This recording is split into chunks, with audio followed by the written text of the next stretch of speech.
आज मैं आपको पपीता के 5 ऐसे फ़ायदे बताऊंगा जिसे आपने आज तक देखा ही नहीं होगा, ना ही सुना होगा। तो इसके कौन से 5 अहम फ़ायदे हैं, तो आइए जानते हैं इस वीडियो में। पपीता यानी सोजश कम करता है। जिस्म में अंदरूनी सोजश हो या कुछ हो तो आपका जिस्म की सोजश बिल्कुल कम कर देगा।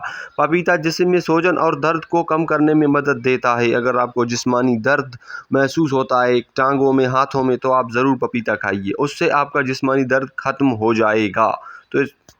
तो इसका मैं आपको दूसरा बड़ा फ़ायदा बता दूं। इसका दूसरा बड़ा फ़ायदा ये है कि ये कब्ज़ को ख़त्म कर देता है, बिल्कुल ख़त्म। अगर आप कब्ज़ के मरीज़ हैं, यानी कि अगर आपको बार बार कब्ज़ी होता है, आप कब्ज़ी के मरीज़ हैं, तो आपको ज़रूर खाना पड़ेगा पपीता। ये फ़ाइबर से भरपूर होता है, जिस्म से कब्ज़ की शिकायत दूर करता है। यानी कि ये इतना ज़रूरी है कब्ज़ी के लिए। अगर आपको कब्ज़ी है तो आपका कब्ज़ी बिल्कुल ख़त्म हो जाएगा पपीता खाने से। तो मैं आपको इसका तीसरा फ़ायदा बता दूं, ज़ख़म जल्द भरने में मदद देता है। यानी कि अगर आपके जिस्म पर कोई पुराना ज़ख़म है, नहीं भर पाता, तो आपको तो बिल्कुल पपीता खाना चाहिए। पपीता जिस्म के ज़ख़्मों और अंदरूनी सोजश को जल्द ठीक करने में मददगार साबित होता है। अगर आप पपीता खाते हैं तो बहुत ज़बरदस्त है। अगर आप पपीता नहीं खाते तो मेहरबानी करके आज से खाया करें।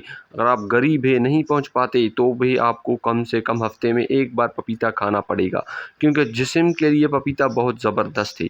इसका मैं आपको चौथा फ़ायदा बता दूं, तो इसका चौथा फ़ायदा जो है, जिगर लीवर की सफाई करता है। यानी कि अगर आपका जिगर है, उसको ऐसा सफाई करेगा जिससे आपको यकीन ही नहीं होगा। पपीता जिगर और डिटॉक्स करने में मदद देता है और उसके कारकर्दगी बेहतर बनाता है। यानी कि जिगर को सफाई करने के लिए, लीवर को सफाई करने के लिए आपको पपीता खाना पड़ेगा। पपीता क्यों ज़रूरी है? क्योंकि इसलिए ये जिगर के लिए भी बहुत फ़ायदेमंद है। तो आज के लिए इतना ही। चैनल को कीजिए सब्सक्राइब।